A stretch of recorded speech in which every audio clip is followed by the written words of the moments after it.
Hi, and welcome to the seventh masterclass of the 2022 to 2023 series with the MET Orchestra Musicians at Lessonface, today featuring Brad Gemeinhardt. I'm Katie Falk-Flores here with Lessonface, where we connect students with great teachers for live lessons and classes. In this masterclass today, we will have 3 student performance and coaching sessions, followed by a brief Q&A at the end. So please enter any questions in the chat box if you have them, and we will address them after the performances. And now, Hannon Rahman of New York City will play Valse Triste by Reinhold Gliere and an excerpt of Der Rosenkavalier by Richard Strauss.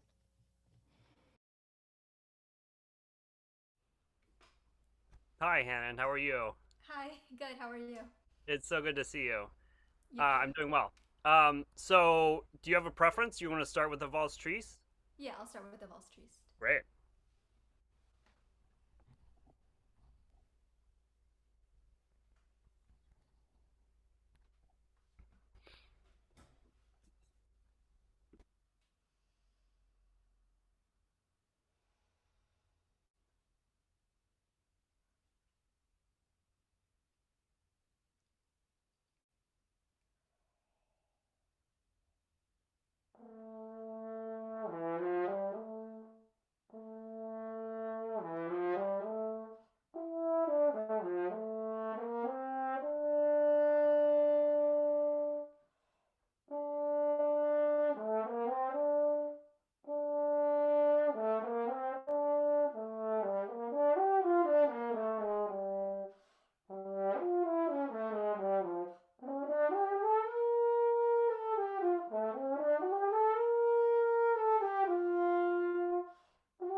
Excellent.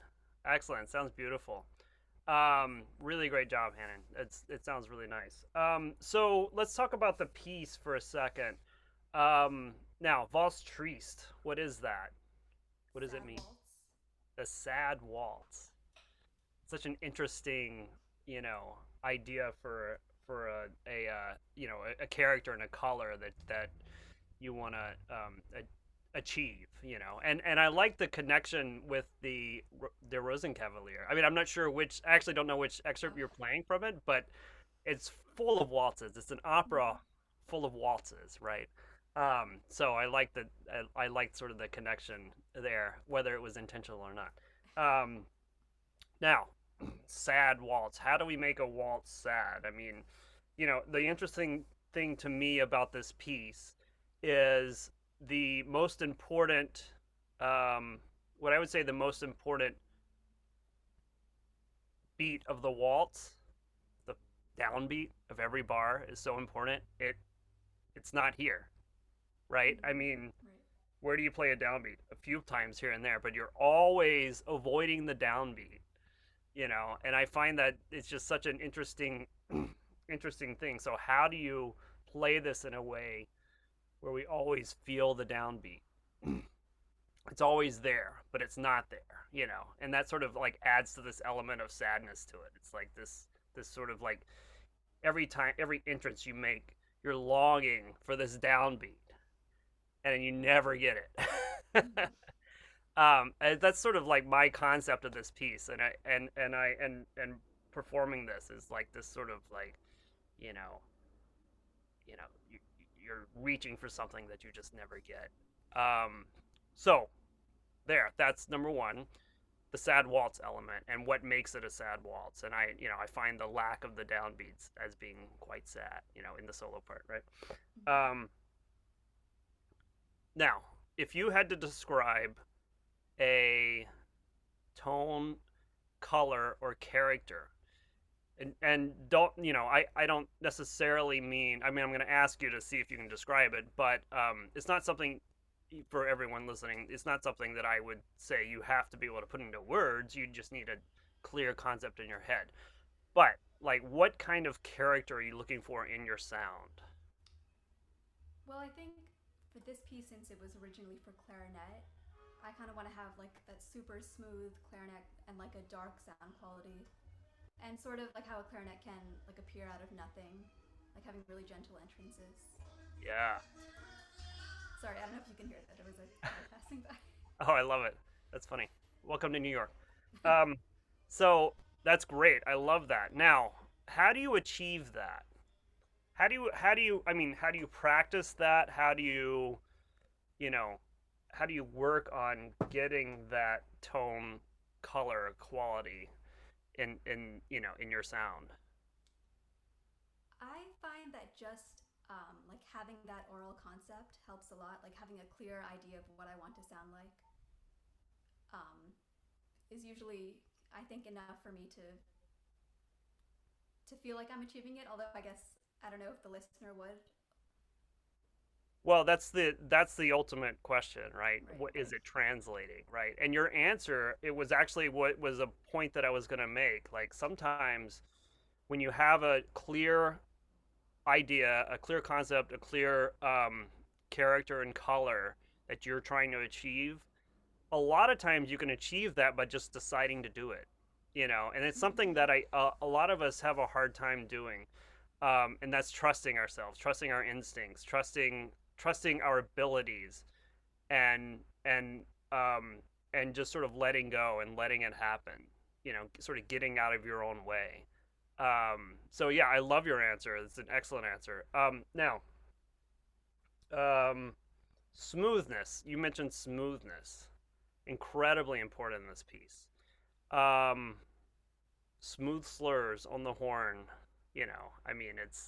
It's like what we're made to do, but we don't always do it. Because it's not easy. But it's sort of like one of the great qualities of great horn playing is playing very smoothly. Um, so a couple of things. Um, I would work on. Well, let's find a place. Let's do let's go from. How about you see? It's hard to find a place to start. After the little cadenza thing.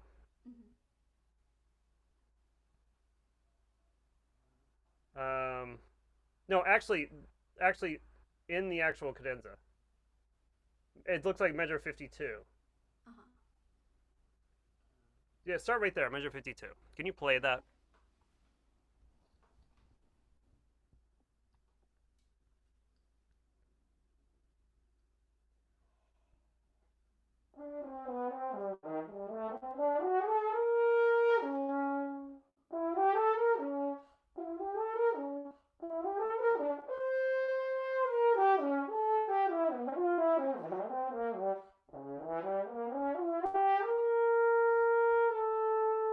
Okay, so there's a couple places in there that could be cleaner and smoother. Let's start with just the um, very first entrance at 52. Can you play those first two bars?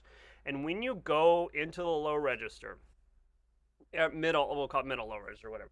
Um, can you try to speed up your air just a little bit in a very even and steady way? But the idea is that you make sure your airstream is totally steady, and that you're not like cutting off the air support because you're afraid of it not being clean.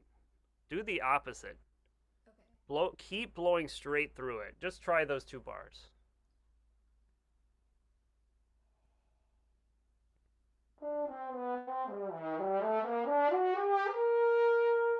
Yeah, already better. Already better. I mean, I get that like sometimes, maybe the first time it's not normally how you do it. Whatever. But I think I think that's the idea, is that there was a however, hidden in your consciousness, there was a fear of that slur going down to the B flat. And the slightest little bit of like hesitation with the air to get down there is going to cause it to not be perfectly smooth. Can you do it one more time? Can you start a little bit softer, and can you really, let's call it your clarinet tone? Really like try to get into that ideal color that you were talking about earlier.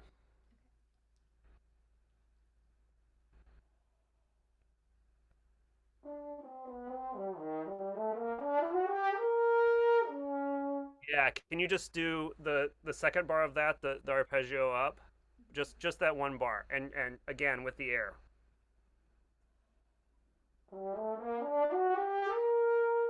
Yeah, beautiful. Do it one more time.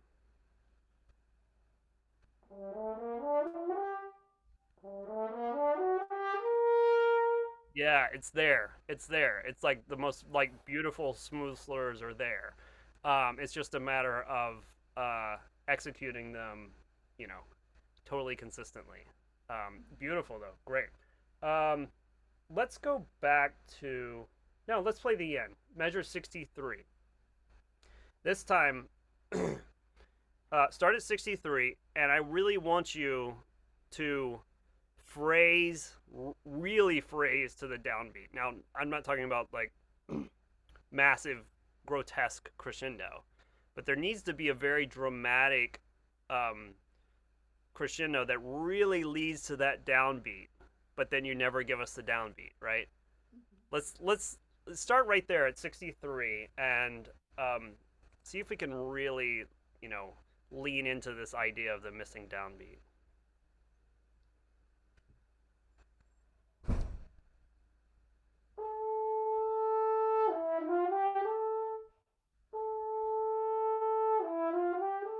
Let's try it one more time. Try it. Let's do it in a little experiment, and and let's see how it goes. Do more crescendo, and even a little. And this is not something you would perform this way, but we're gonna practice it this way. Put a little accent on the downbeat, an air accent. So at the top of the crescendo, just a little like a little last boom, right?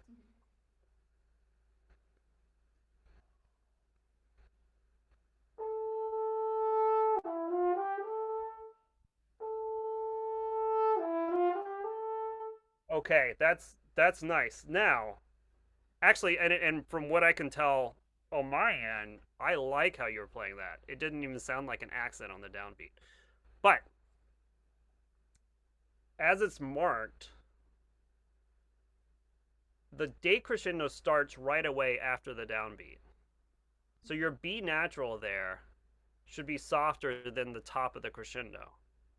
Right. Can you try that, and let's just see how it sounds?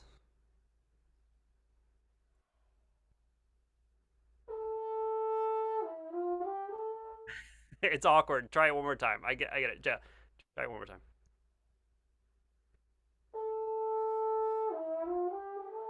Yeah, and I think you could do more decrescendo. So, like, you know.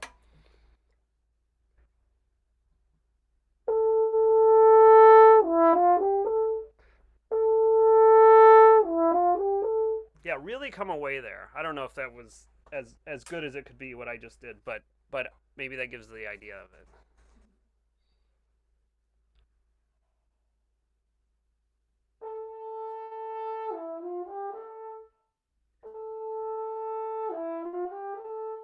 There you go. It's getting there. It's getting there. Yeah, yeah, yeah. Now, one more thing, one more element to this. can you start the first note without a ta?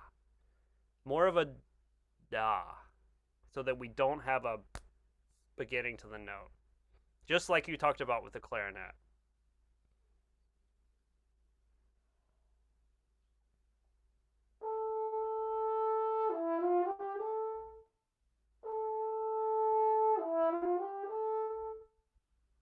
Yeah, yeah. That's something to work on. Something to work on. You know, it's really good. It sounds great. Now, go back to the beginning. Let's just play. We won't play the whole thing, obviously, but I don't know. Maybe the first page is only a couple minutes, and then we'll move on to the Rosenkavalier. So let's hear it. Let's try to like put all that together.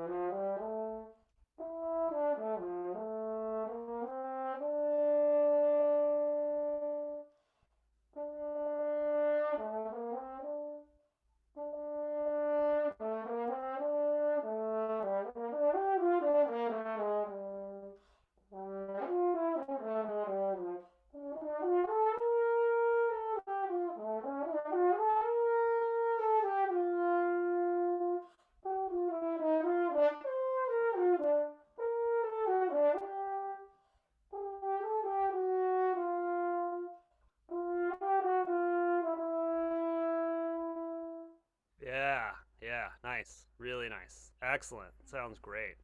Sounds great. Okay, so let's. So what do you want to do from Rosenkavalier? Just the opening. Oh, the opening. Yeah. Excellent. So we're just finishing up a run of this at the Met. Yeah, In I fact, saw it last week. yo, you did. Yeah, it was great. I think that there is nothing more fun for the horn and more challenging um, than this opera. Playing it as a whole, it is such a journey and an adventure. I would call it an adventure. It's really really fun. Really really fun. Yeah. Um, cool. So yeah, empty your water. Whenever you're ready, go for it. How far are you gonna go? I'll stop at rehearsal 5. Okay, cool.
Okay.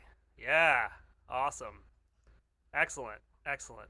Um, great. So this this is all about character, right? All about this sort of ecstasy. It's got to be the most thrilling, exciting thing. Now, as a horn player, you got a lot of notes here, and they're all over the place, and some like funky rhythms, uh, all sorts of elements to this that make it really complicated. So how do you get to the point where you're and these arpeggios? Like, okay, so what's your goal? Are you getting all of these notes? Are you playing every single note exactly like it's printed? Well, you know, Ideally, yes. But what's your priority though? Your priority is the character. Okay. Um, there are a few little tricks as far as like fingerings and stuff that you have some different options, which I'm sure you've experimented some with.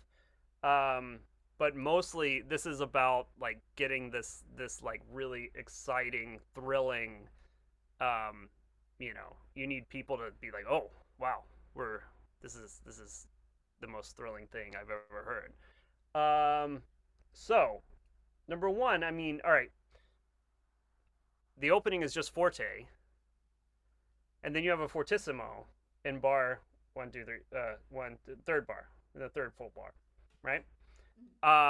So but the forte needs to be a really exciting forte, like on the verge of fortissimo, but still in a forte character. And then the fortissimo, bam, right? It has to be so exciting, this like rip up to the top note there. And then it stays fortissimo all the way through. The long notes, sustaining through the long notes is really important, especially when playing this as an excerpt by yourself. Otherwise, it just sounds disjointed, right? So, I mean, uh,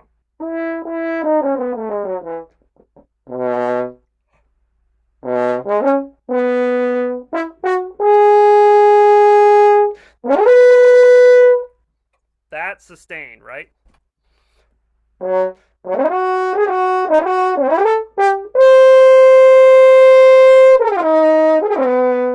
Even like through that note, a crescendo. Think of crescendoing. It's got to just drive through it. So can you try this first phrase? So number one, for the energy of it, I think it needs to be a little bit faster.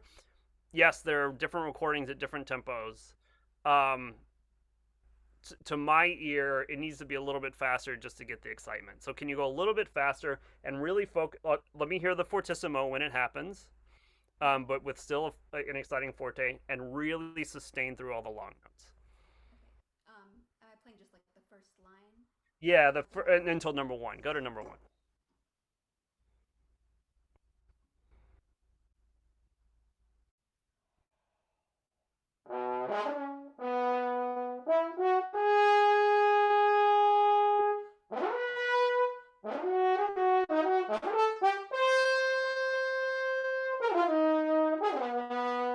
Yeah, yeah. Now, actually, your 16th note triplets sound a little bit rushed for the tempo that you're playing it. They're a little bit, you're putting, excuse me, you're putting them a little bit late, and then they're a little quick. Okay. Something to be conscious of. Um, yeah, so then look at, let's just go to the third bar of number two. How are you fingering that? The this thing. I'm just doing that all on Yeah, all on good. one. Yeah. Good. That works. Now, but what happened was your 16th, you were trying really hard to make them 16ths, which caused you to play them too slowly, I think. It kind of slowed you down. Okay. And then the triplets at the end sounded faster than the 16ths. Generally, this is at this point, you're in two, which some conductors I assume probably do it in four, maybe, but it would be quite a fast four. But just be conscious of the rhythm. Just try just right on that.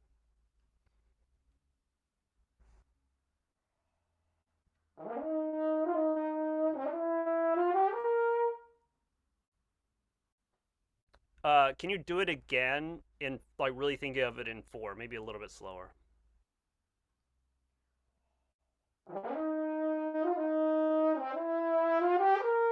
Yeah, do it again. Do it again.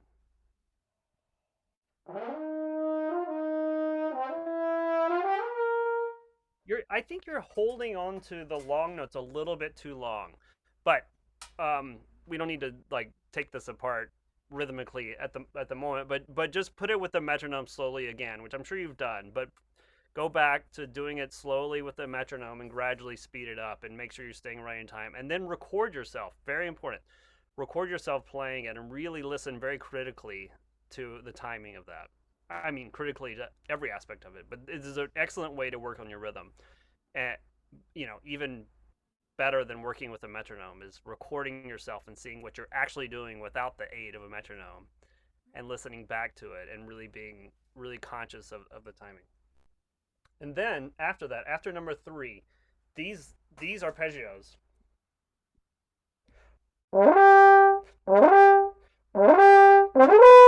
They all need to be building. It needs to feel like you're building all the way through 3, all the way to 5. All the way to the rips up to the high Bs, right? So even here, even though you're not, so these sort of like arpeggios happen in other horn parts, sort of all through this part. So you're not playing all of them in the first horn part, but they're all building to that. So you never want it to feel like they're individual things. It all needs to be related to what's coming after it. Can you just try from there? What is it? Second bar of 3, going all the way through, all the way to 5, and I want to feel this momentum, this sort of like, this engine that is speeding up. It doesn't necessarily. I mean, there isn't a cello rondo that happens, but you know what I mean. It's just like this relentless, like, you can't stop it.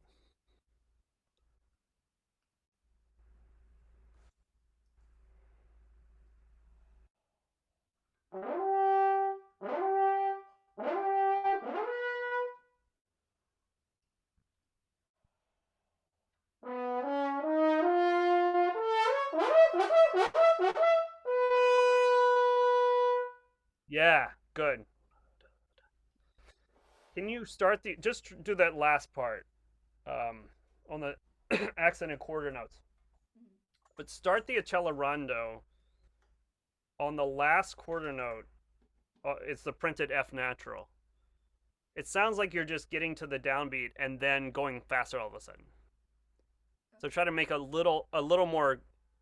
I don't want to say gradual because it's kind of like it should be sort of like out of control in a way, but it just sounds very segmented how you did it. Try it one more time.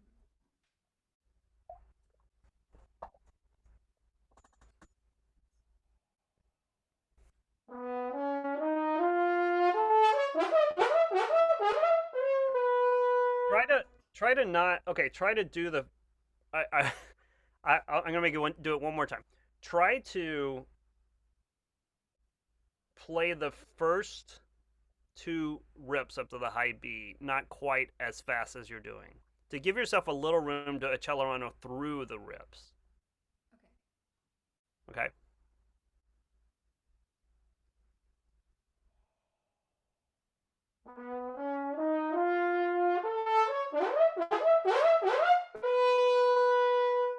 Okay. All right. All right. It's getting there. It's getting there. But I mean, this section is like, some of this is a little bit open to, different interpretations. Again, it's like these things where you can, I would really say to record yourself and figure out what makes sense to your ear, exactly the timing and the pacing of the accelerando. Yeah, you know what I mean? Yeah. Yeah, for sure. So, good. It sounds great though. Really good. Really good. Thank you. I would spend time, um, with all of these little arpeggios, the 16th note triplets.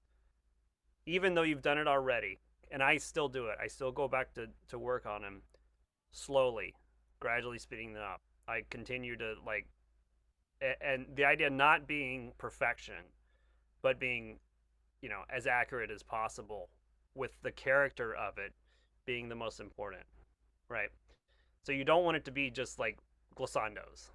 just random glissandos with random notes. That's what you don't want. And you don't want to sacrifice any kind of excitement for precision, but you do want to get the right harmony. You want to have the sort of right sound in there of what it's actually supposed to sound like. So there, and I think the way to do that is to really, try to achieve total accuracy, but always thinking of character first. Never sacrifice the character for the accuracy. That's my approach to this. So, awesome, great. You sound great, really, really great. So nice to hear you, and I think we're ready to move on to the next.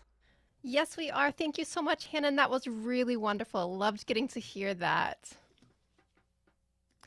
Up next, we have Elizabeth Crafton of Savannah, Georgia, who will play the first movement of Concerto No. 4 in E-flat major by Mozart. All right. Hi, Elizabeth. How are you? Hi, I'm good. How are you? Good, good. So nice to meet you. Nice to meet you too. Okay, so whenever you're ready, let's hear it. So you're playing, let's see, first movement of Mozart fourth. Yeah. Yes, but you never heard that one before.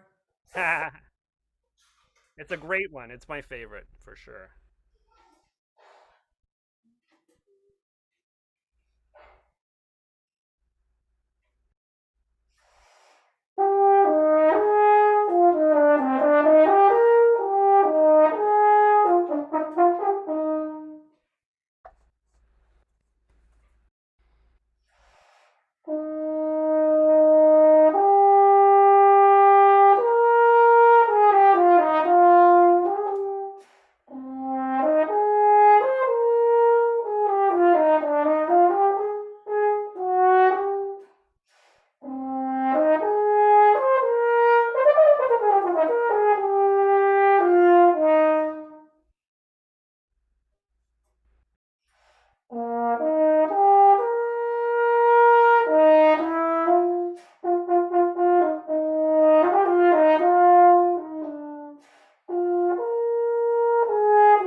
You have a cadenza? I do. Yeah, I would love to hear it. Okay.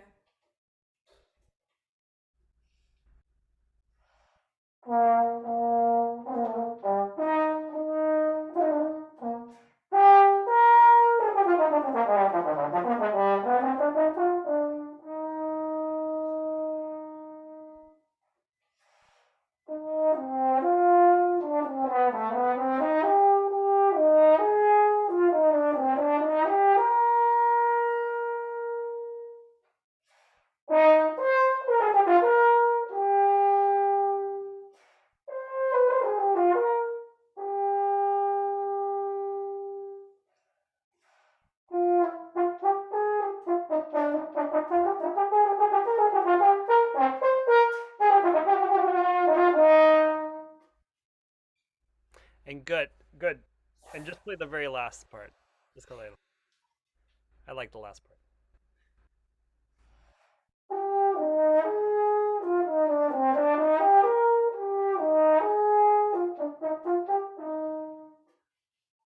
Okay, great, great. When I play this, I like to play the orchestra part at the end too. It's Oh, kind of okay. You want to play that no, right but whatever. That's now? Okay. that doesn't matter. Are you in college? I'm gonna go to college next year. Okay, where are you going to college? Curtis. Oh, excellent. Very good. Awesome. Good. I was a classmate of Jennifer Montone Oh at my Juilliard gosh, many years ago. that's crazy. Yeah, she's great. Um, okay, sounds fantastic. Thank Sounds you. really, really excellent. Um, I love the musicality. There's so much that you're doing to really be expressive, and it's a very exciting performance. And so it's really great. I'm really love it. Um, there were a couple places. This goes. This is what I was talking with Hanan. If you record yourself, I think you would hear. I mean, I'm sure you have recorded yourself many many times, but there are places where you're something to be on the lookout for is um, being a little bit trying to be a little bit too musical in a couple of places where you lose the time. And I think with Mozart, yes, there are a few places here and there maybe where you can stretch the time in there, but in general, the pulse needs to be um, the pulse needs to be there. It needs to be pretty solid. And so it's something to look out for. We could go back and, nitpick a couple little things here and there about the timing.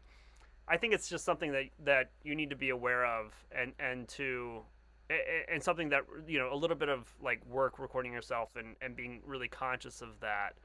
You can still be just as musical while staying right in time, Um, that's sort of I would say that's a small thing and something that you can certainly um, be aware of. And someone else may have a different perspective about about that too.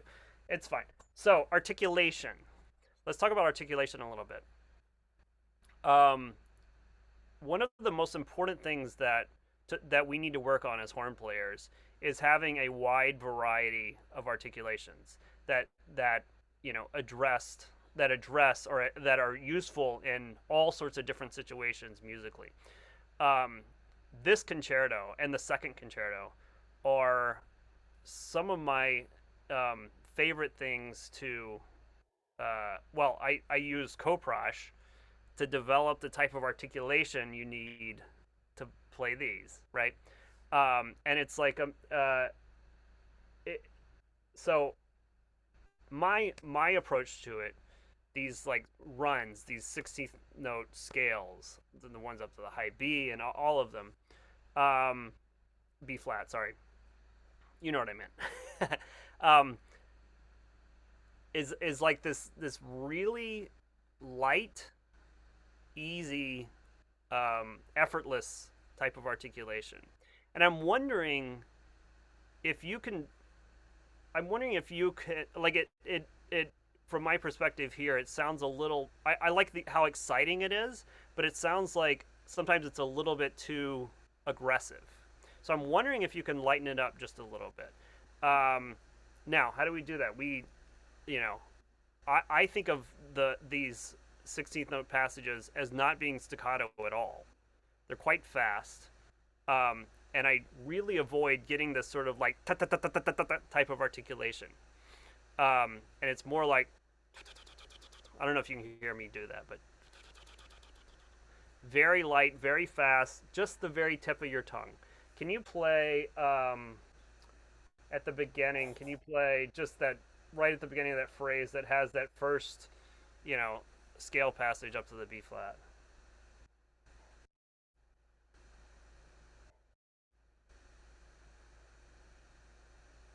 Oh dear. Well, how about Oh, did you mean all the way back? yeah? So Oh, sorry.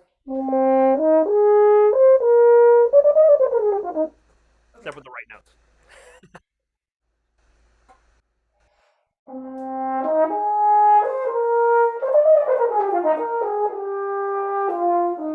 I like that. I like that. That was beautiful. Now, let's add one more little element to it. Can you give me a little bit more up to the B flat? Just like show off a little bit while keeping the same sort of color or character, I should say, of the articulation.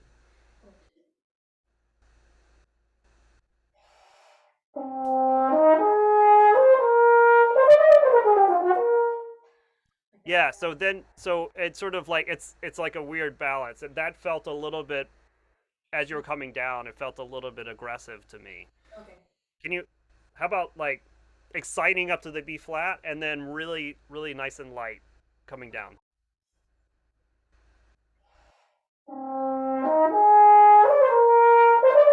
Oh gosh, sorry.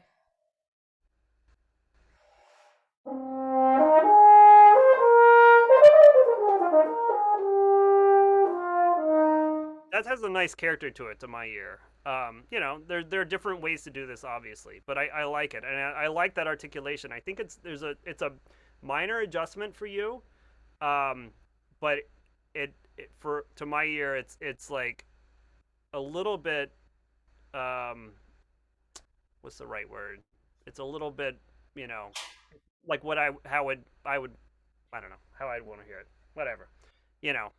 Anyway, so all right, let's go to in the development. Can you play the little section with the trills? Just start it. Do you have letters? I have a letter G. Yes. Yeah, can you start there? Mhm.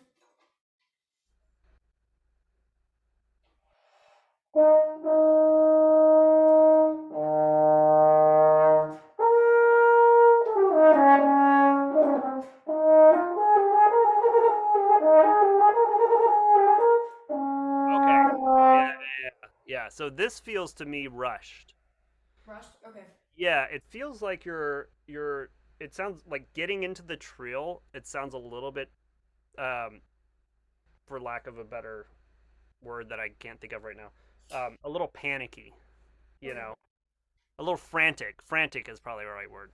So I think you can relax with that a little bit. Um, so let's just do that first, and then I want to go back to the beginning of it. But so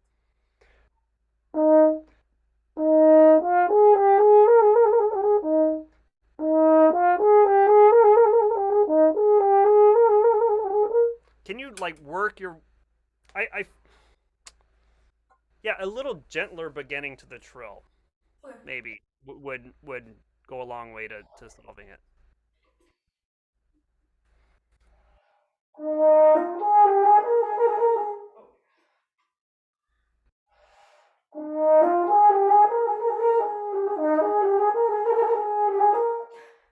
Yeah, I feel like you have a really fast lip trill, right? Well, I'm kind of faking it. I have a really bad lip trill, and so I have to like for it to get out. Ah, So really slow so and I really feel, fast. but you're doing lip trill, right? Yeah. Okay, it's so because I feel like you don't have a middle speed, I maybe. don't. Got it. Yeah. Yeah. Okay. Good. Something to work on. That's great. I mean, it'll come. It'll come. You know how to work on it, I'm sure. We don't need to get into, all sorts of trill exercises in this context, but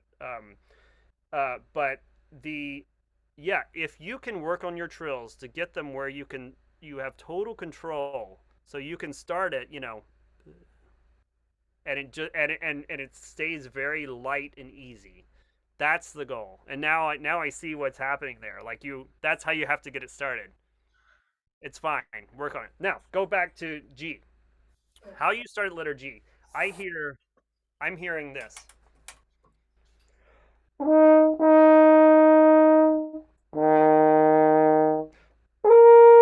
Just blocked notes, blocks of notes, right?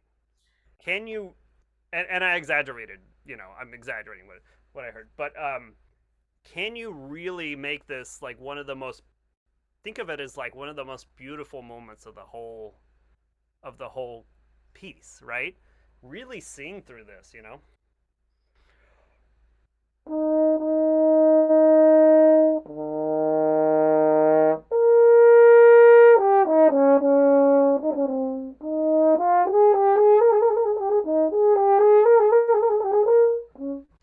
You see what I mean? Instead of just like bam, bam, bam.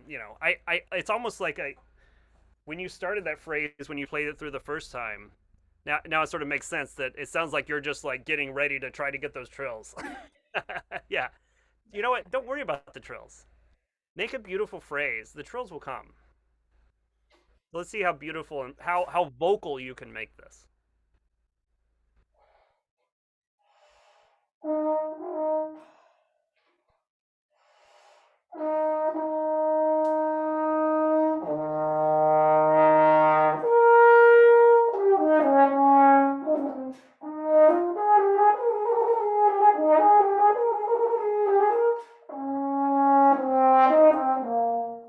Do you really need that breath right before uh where is that? Yeah, right at the end of that phrase. What? Wait. After the trill. So you're just like slipping in a breath. I feel like Oh, I see what you're saying. Oh, yeah, so probably don't. do you really need that breath? Probably not. It's just a habit. Yeah. I don't think you need it. It's Okay. interrupting. It's interrupting the finish of that phrase there. Can you Okay. just try this again without that breath?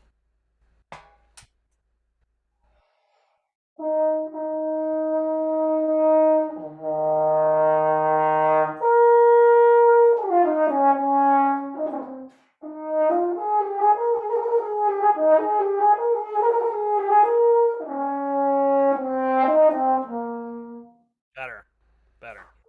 Yep, yep. Now, can you just do that?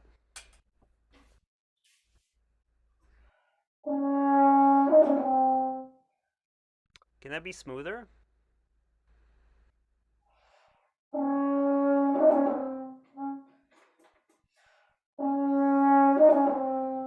That was better. Do it again.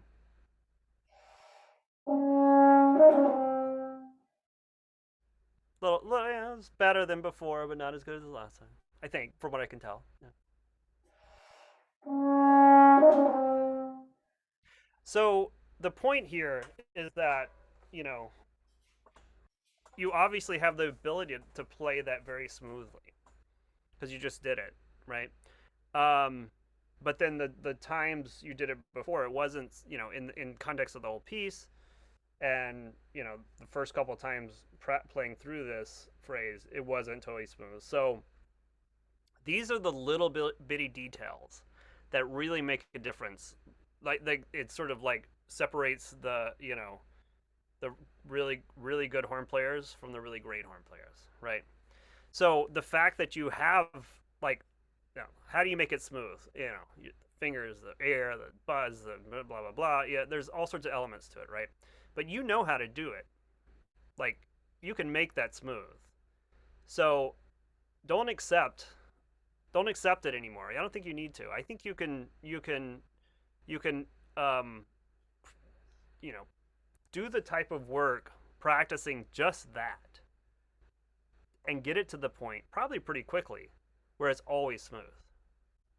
You know, so it's one of those things, and also this is like great. One of those things that like listening to yourself, recording yourself, and having such high standards, being with a really critical ear, and then figuring out what you need to do to fix the issues that you hear, but not just fix them once, you know, fix them in general for your playing as a whole, like where it's always better, you know.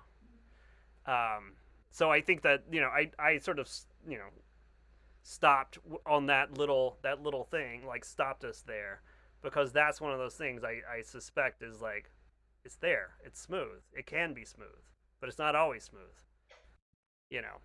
And just doing that, like that's going to improve your smooth. It's an awkward fingering combination, it's hard to make it perfectly timed and all that.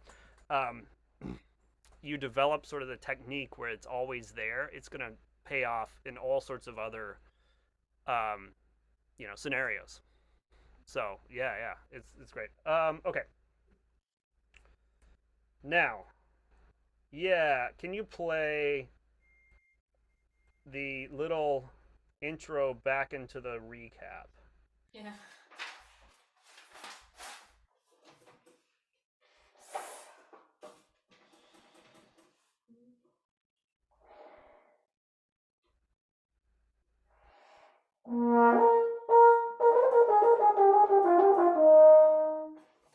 All right, it's a little boring. I mean, there's like it's a little transition back into the recap, right? Um, what do you think should happen there? I mean, do you have options with how you could play this, but I'm not really hearing you do much other than you know it's sort of all at the same dynamic level. I see are you slurring two triplets and tonguing one? Is that what you were doing? Yeah. Um, but not much else, at least that I can hear. Maybe you're trying to do something and it's not coming through.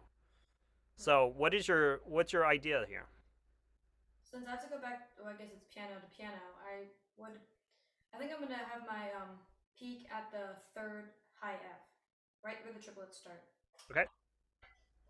And then you're Major. doing do a diminuendo down to the recap. Okay, let's hear it.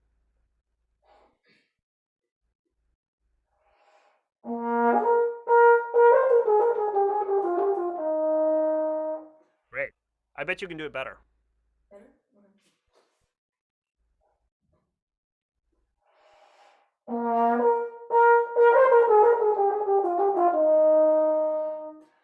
Yeah, much better. That's something. That's something. Make sure it's something, Okay. not nothing.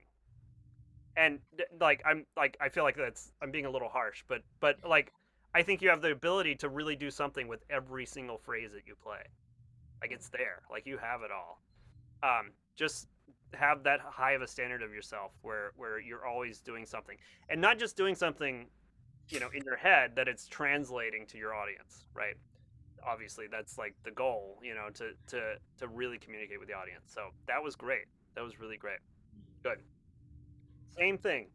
Go to the 16th note passage. Play that. Play that passage.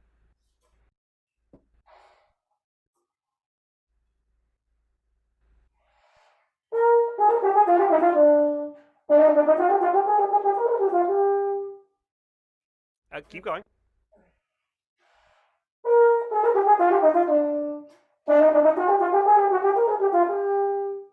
Okay. Well, it's the same exact thing twice. Okay. All right, what are you going to do? What if I do the opposite the second time? What if I start loud and get softer and then crescendo? Okay, but do it in a way where it really translates, even through Zoom. So I didn't hear much of a dynamic change at all and you did it. Now, it could be the audio, whatever, the distance from here to Georgia. No, the distance through the internet. But make really make it clear what you're doing. Okay.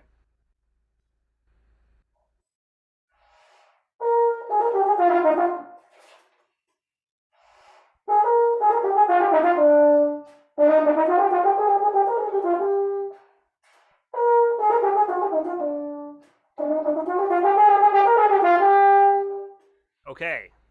Do it one more time. Make it better.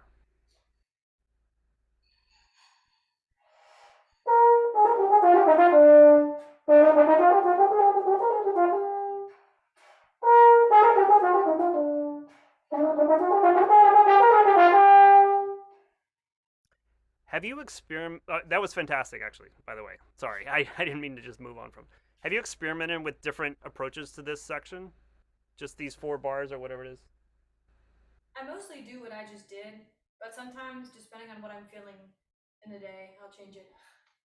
Yeah, that's great. I mean, that's sort of like back in Mozart's day, there was so much liberty left to the performer. So it's sort of a form of improvisation.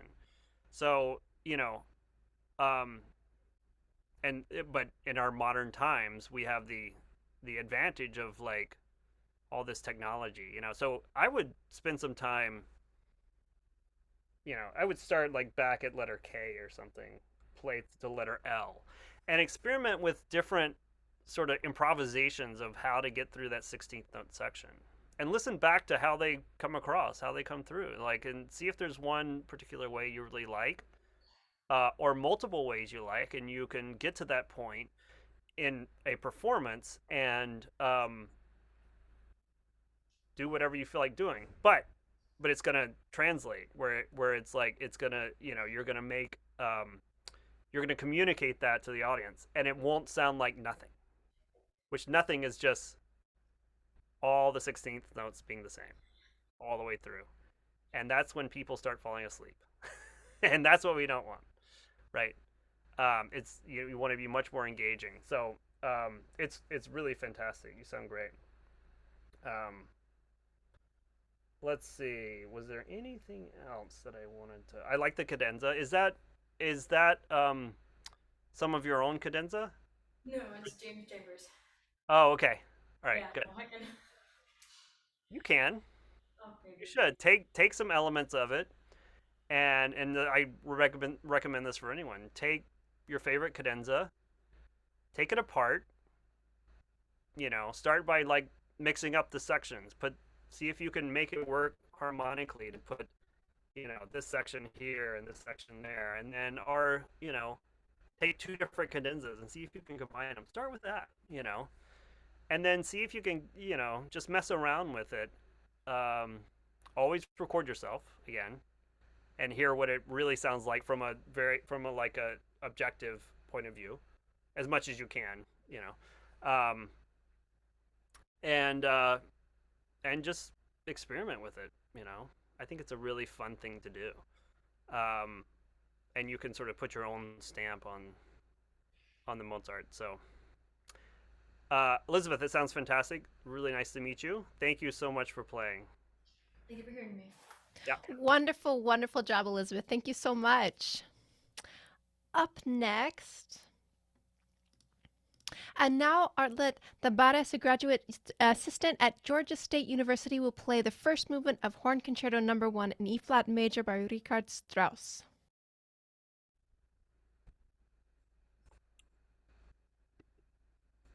All right. Okay. Hi. So nice to meet you. Arlette? Yes. Arlette. Okay. Nice to meet you. So nice to meet you. It's great to have you here. All right. So you're going to play the first movement of Strauss 1. Yes. So whenever you're ready.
All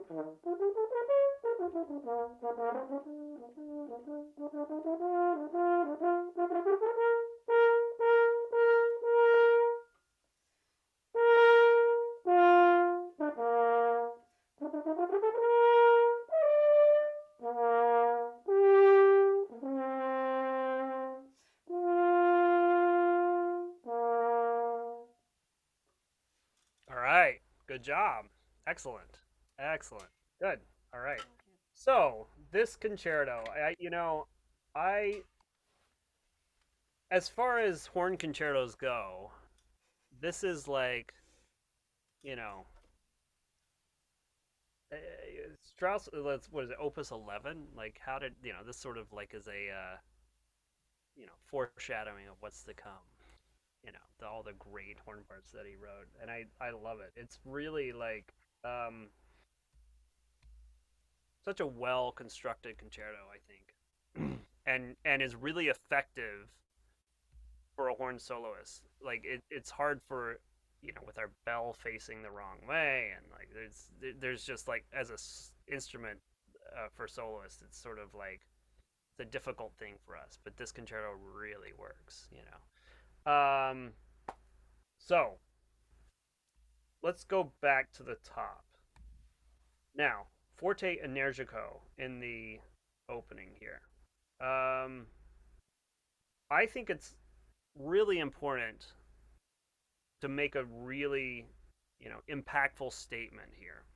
But forte energico, like that's all the instructions you have. You got to do something more. More than just like staying forte straight through. What I heard from you was a little bit static, and I'm wondering if we can like take this opening fanfare and try it in 3 different sections. So can you play just the first 3 notes?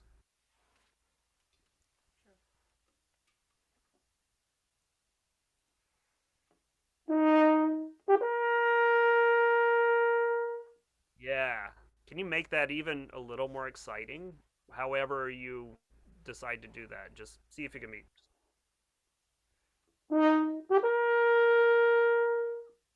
Okay, a little bit faster. That was good. That was good. Do it one more time. Different. Do something different this time.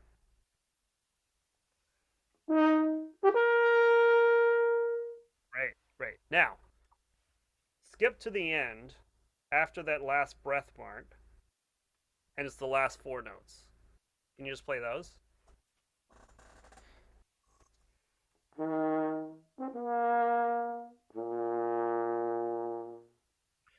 Okay. To me, that sounded like you were sort of rounding off a phrase, but we're still in this sort of fanfare character. Can you play the end of this just like you played the beginning?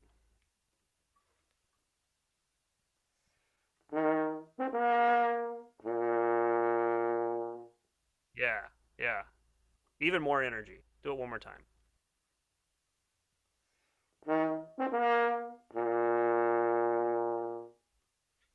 Okay, so now one we'll go back to the middle section in a second. One timing thing that I always think of those last 2 half notes as setting the tempo for the orchestra, right? Or for your pianist, right? So make sure that they're right in the time that you want it to be. So now the middle section. We can think of this as several different, there are different interpretations of this, but I think it's important to have an idea of what you want to do. So, can you try? I'll just describe it and see how it goes instead of trying to demonstrate anything. So, after that first breath mark, after the first 3 notes, can you try to start the middle section kind of dolce and a little bit softer, right? And then really build with the volume and build with the time into the last 4 notes as sort of finishing off the fanfare. And try that. Okay, from the beginning then? Yeah, yeah. Try the whole thing, the whole opening.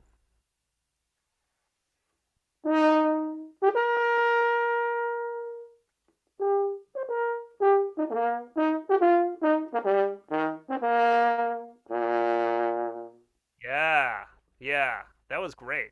That was really great. Now, can you try it a different way? Um, Try to not think of so your sort of second entrance after the first three notes. Stay up, stay forte energico, right? Um, but can you do a lot more with the time? So really like really kind of a cello rondo, and then bring it back to your tempo by the half notes, right?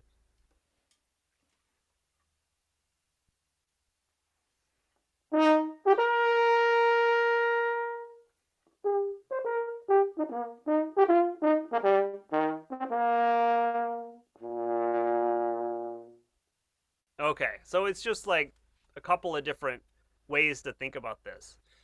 The point being, you have to think about it and you have to do something here. The first time I heard you play it, it was a little bit static, right? It was careful.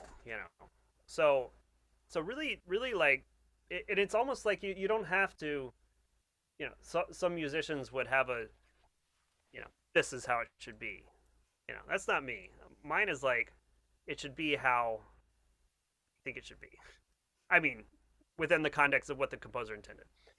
But this is like has some room for like everything you play has a little room for interpretation. But so like if you have a really strong musical concept and you can communicate that, that's the goal there. So now moving on. So after the 2D section, you come in with solo con espressione. Does your part say that? I don't know if all the editions have Yeah. the same. Yeah, con espressione. And you also have all these like hairpins. A lot of hairpins, right? A lot of breath marks. The breath marks, I mean, I'm sure you know, it's like supposedly Franz Strauss had emphysema or whatever.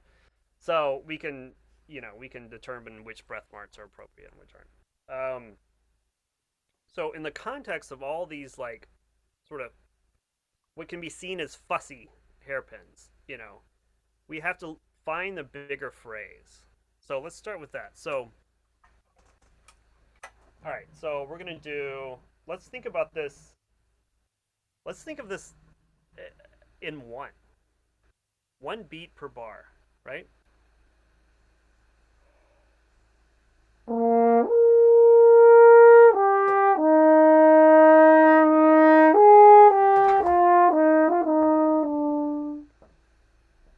Just had a little set piece fall. Anyway, do you see what I mean though? Um, okay, that'll be fine. There we go. That works. Um, okay, so one beat per bar. It's one big 4/4 bar. So if you think of that as your phrase, right? Start with that. Let me hear just a big arching phrase over those 4 bars.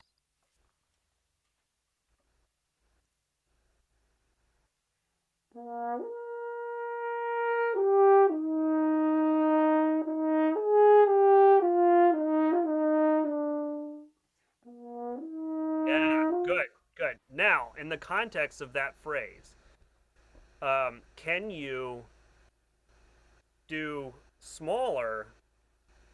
Think of these as expression marks.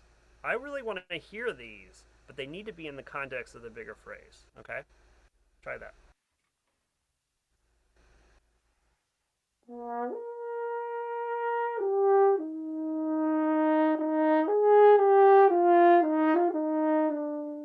Good. Excellent. Excellent. That's great.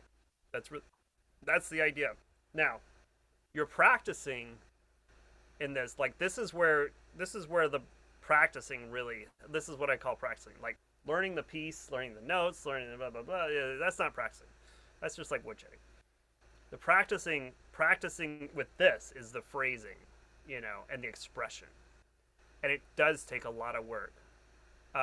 Just refining every little detail of how you can be expressive. Like these are here for a reason. All these little things that can look like they're fussy, they're all there for a reason. And it works. It works, but it takes some work. It takes some practice. and experimentation with it. So now, with that in mind, can you play this whole first section, the whole exposition of this?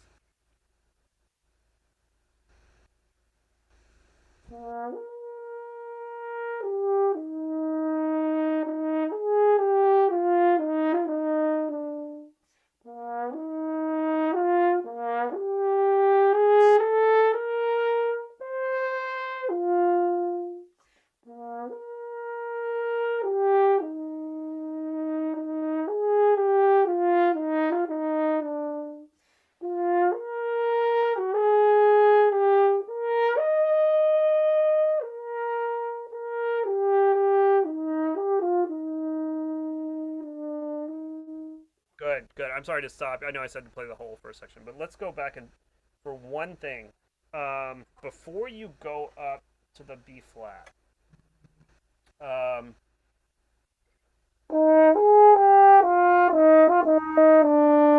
so you're gonna breathe right there, but the phrase continues.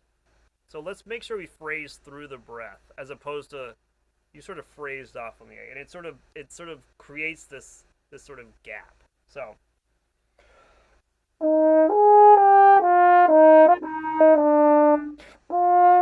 See how I sustain through? Can you just do that? Go from, the second time that happens.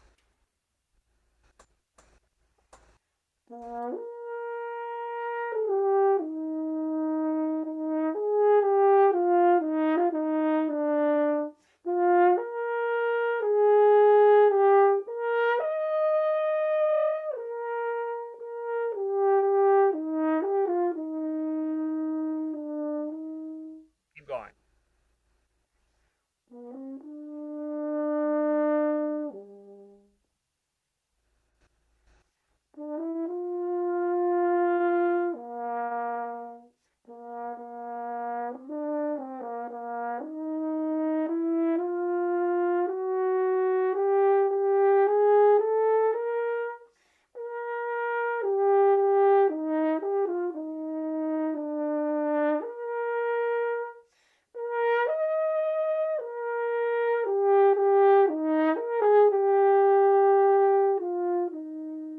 Good. Excellent. That's great. That's great. Very good. Now, going on. Fortissimo energico, right? Yeah, I mean, this is like. So, do you know the Franz Strauss concerto? It's so interesting to me how this is like a much better version, a massive improvement. It's like a lot of the same kind of sections, the same ideas, very similar in a way in how it's structured, but this is just way better. you know, it's really interesting. I always think of that, how he's like saw his dad's horn concerto. He was like, I can do that better, and he just took the same sort of concept. So I always think of that with this section. I heard, um, I didn't hear a big character change when you did this. I mean, so your opening fanfare, that's what it is. It's a fanfare. It's a an announcement. Like, I'm here. Here's the concerto. You have this big, beautiful, rich, soaring, lyrical section, and this is like, rah, you got to really, really go for this. And I want to hear it. I want to hear it. I want to hear the accents. I want to hear like really strong articulations. I want to hear the fortissimo sustained all the way. Fortissimo, you stay fortissimo all the way until this like little diminuendo, quick diminuendo down to piano dolce, right? So I want you to keep that energy up all the way through, and then this like really beautiful piano dolce. So can you try that?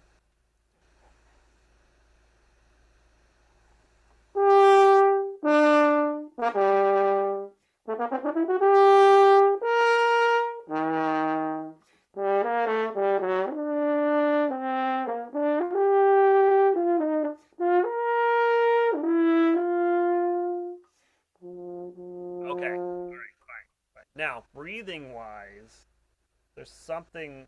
So I get the feeling you sustain the fortissimo a little more than you're used to when you kind of ran out of air. Or you snuck in do you sneak in an extra breath that you don't normally do, or do you always take that sort of last breath? I took an extra breath. Yeah.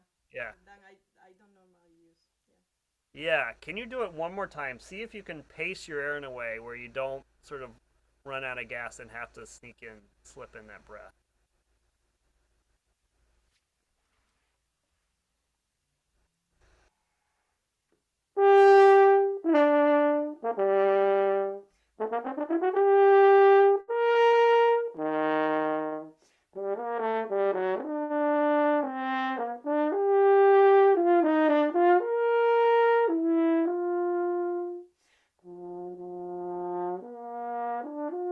Okay, good, good. Now, that was great. That was great. So that's just fine. At the opening of this, I think it sounds more exciting to sustain more through this first measure and the first measure, first half of the second measure. So instead of like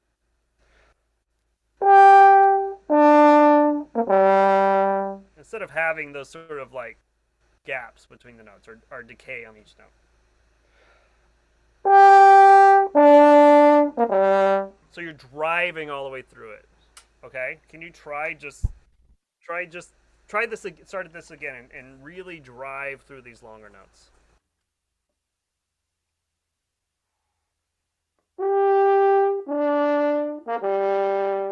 Yeah, can I have a little more, even more direction to the downbeat of bar 2?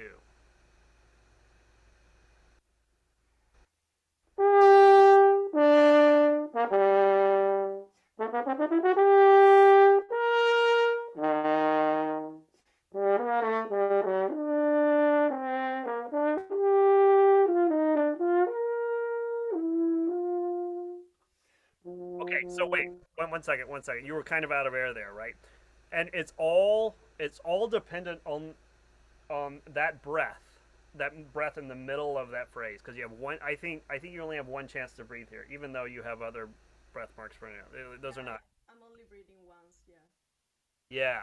Yeah, yeah. So that breath is like so crucial. So make sure you really tank up before you start this, obviously, and then in that one breath that you have. Can you do it one more time? And then we'll keep going.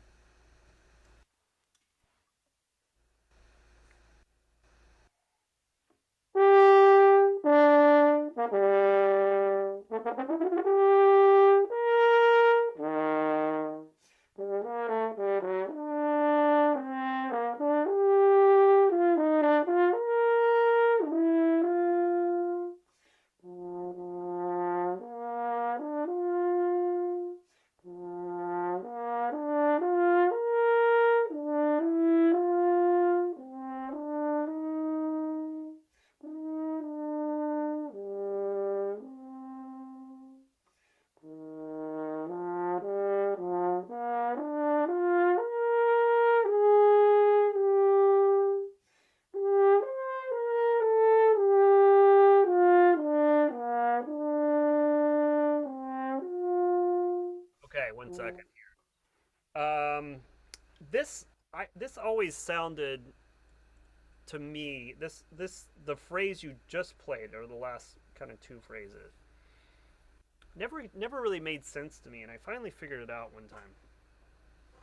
And it's the phrase is written in a way, and I'll demonstrate it, where it's not really practical on the horn, right? So I think that I'm gonna start. It's like 1, 2, 3, 4, 7 bars. Is that 7 bars? Is that 8 bars before where you just stopped? So this is how I hear the phrase.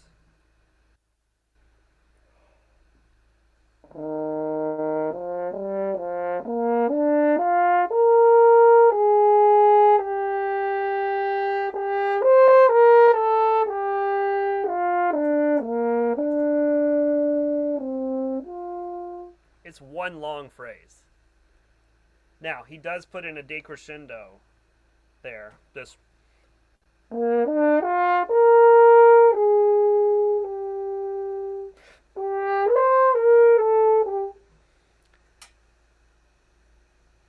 almost wonder if that decrescendo was put in there because you have to breathe. I don't know. But regardless, you can still do a little decrescendo. And in the context of playing this concerto as a whole, it's for most people, it may be a little risky, even if you can do it in the practice room. In performance, it may be a little risky there to plan on not taking a breath. Like, you may not make it. And I feel like I've had that issue. Not like I discovered that in my own practicing. Like, I don't know, it's a little risky. Or you're going to be, sort of sacrificing tone, sacrificing like the arc of the phrase just to have enough air to get through it. So that being said,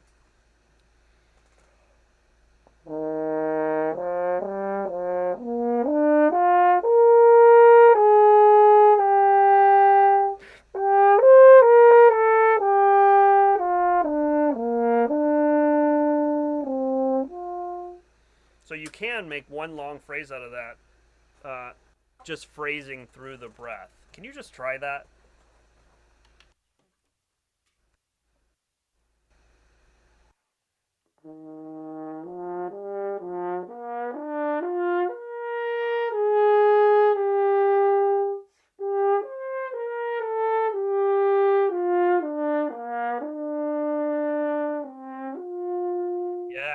Yeah, that's great. That's great.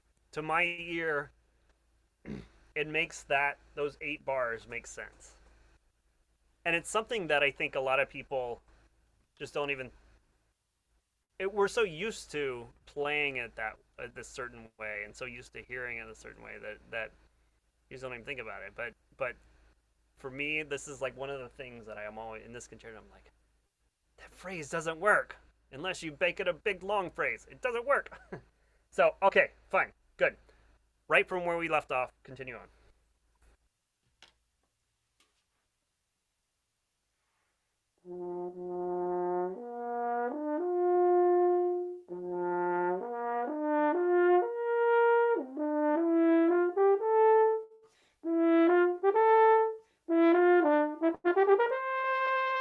Okay, there might have been a little hiccup with the sound, but the rhythm wasn't quite right.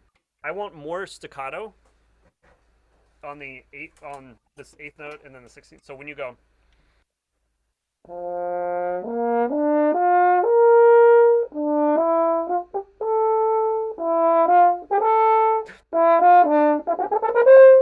so building all the way through that, okay? But then I really want a clear staccato. Yappa ba dum ba da. Okay? Just try that again.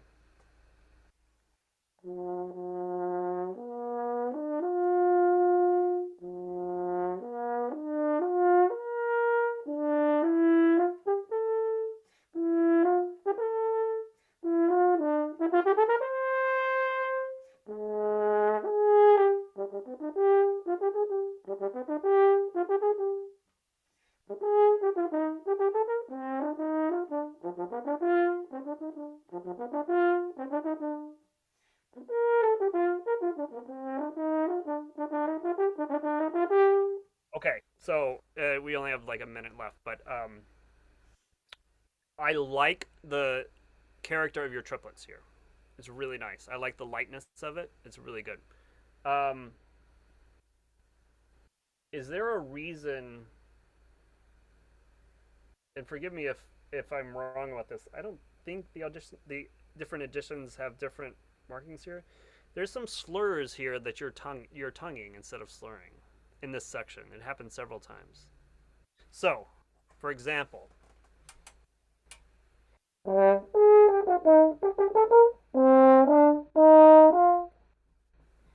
there. It sounded like you were re-articulating there. And in addition to that, I mean, am I wrong? Is your addition, are there different markings or is that all slurred? Is it I have all slurred. all slurred, right? Yeah, and then the same thing when you played through before. It was.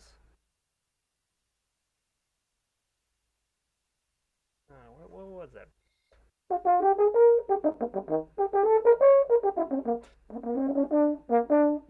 It sounded like you were tonguing there.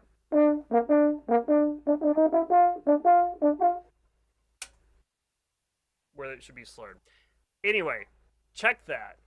Be really conscious of that. I think that these articulations are very much written intentionally. It's not like the some of Mozart's, which are open to individual interpretation or whatever. I think that they're very intentional with how they're written. So just something for you to be conscious of and to really pay attention to. So, but fantastic. It sounds really great.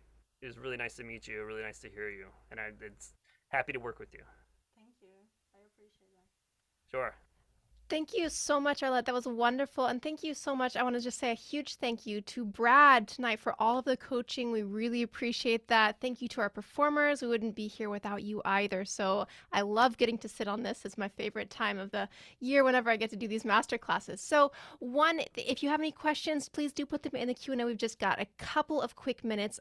I'm going to go ahead and get started, Brad, with some that have been coming in. Number one, can you share what you do as a warm-up routine that as a principal horn player allows you to maintain your level of play? Yes. How much time do we have? As much as you want, but let's try to keep it short. No, I can do this quickly. Number one is easy tone production. So I start with breath attacks, soft breath attacks on the mouthpiece every single day, every day. And then I move to the horn, soft breath attacks, mostly in the middle register. I don't expand beyond that at first. Then I do harmonic series lip slurs. There are many different ways and patterns. You've all been introduced to them, I'm sure, of doing these, but it's extremely important. And I go for fluidity. And if I am not easily slurring, throughout the middle register harmonic series, I really take my time and I focus on getting it to a point where it responds easily. Focus on my airstream, right? And then I gradually expand up the harmonic series until I'm doing, from the, say if you start in the middle C, I go up to high C and then down to low C. And then beyond that, I do some different just lip slurs with arpeggios, sort of broken arpeggios, but I focus on smoothness and ease. It's all about ease. The idea of one thing I always talk about with my students is the playing the horn in the setting that I play in an opera, which is incredibly physically challenging, is more about efficiency than it is about strength. So it's all about efficiency. So I'm always thinking about efficiency. So that's in a really quick nutshell. That's my daily routine that I do here in this room every morning. Well, that actually. So every morning that's the first part of your day then? Oh yeah, yeah, absolutely. That leads directly into the second question, which is, has regularly performing operas as opposed to symphonic rep affected your general approach to horn playing, and if so, how? Ooh. I would say I don't know that it's affected my approach to horn playing, except for the endurance part of it. On the other hand, playing symphonic repertoire, it's for a shorter amount of time. It can be more intense in a way. I mean, we spend a lot of time making sure we're blending with the singers and not covering the singers. So there's a big chunk, say, of Der Rosenkavalier, which, because it's fresh in my mind, we're playing fairly soft. We're playing a lot. We're playing crazy stuff, but we're not playing triple fortissimo. It has changed my perspective musically, and playing opera is all about flexibility and listening. Not that that's not the case playing symphonic repertoire, but I think it's sort of uh, on steroids a little bit. Opera, just this awareness of this sort of, there's like all sorts of unpredictable elements with different singers on different nights, and we can show up and have a different conductor that we haven't rehearsed with, and just staying flexible, and just like the style of, say, Puccini. I mean, you have to be totally flexible and attuned to what's happening around you in a way that's not necessarily predictable. Whereas, like in symphonic concerts, you've rehearsed it that week, and then you do it 3 times, and there's not, I think, as much sort of unpredictability to it. Yeah, not as many changing variables to kind of get in the way of the musicality of it in some ways, I would think. So actually, that's one last question that I have for you. You're talking about obviously the importance of musicality here in terms of character being more important, I think you said, than, and I can't remember the other thing you're talking about because I didn't write it down in time, but you were talking about the importance of character in this. So is there anything that you really do in terms of finding musicality within a piece? Is it, I mean, obviously we do the research on the piece and the composer and things like that, but in actually embodying and bringing that out in performance, anything you would recommend? Um, yeah, I would say that I think over the years I've developed a sort of immediate, um, what's the right word? I maybe like a immediate sort of interpretation of something, where I, like, if I see notes on a page, I put it in a character right away. So Koprash etudes for our horn are like, I mean, there's some people that are saying we should not even use Koprash anymore. It's ridiculous. But I, you look at these like simple like scale exercises or whatever, and if you put it in a character right from the very beginning, then you're approaching it from a musical point of view right away. Now, it may be a character that you decide later on doesn't really work. You change it. So you do something else. But the practice of doing that, putting into practice, everything that you play has a character.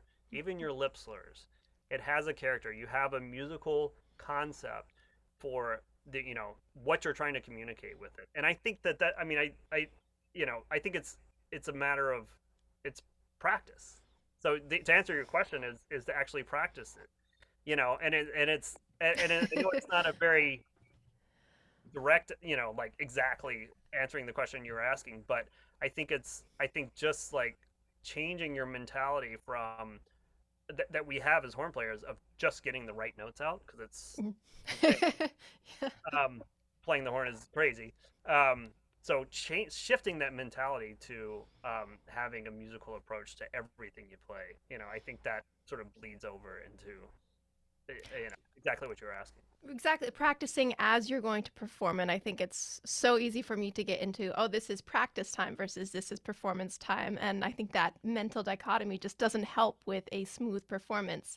Arlette has a question about preparing for the audition process. Is there anything you would do, or how would you prepare if you were coming into audition, especially for, I don't know if this is, let's say audition for both orchestras or for operas, anything you would do differently?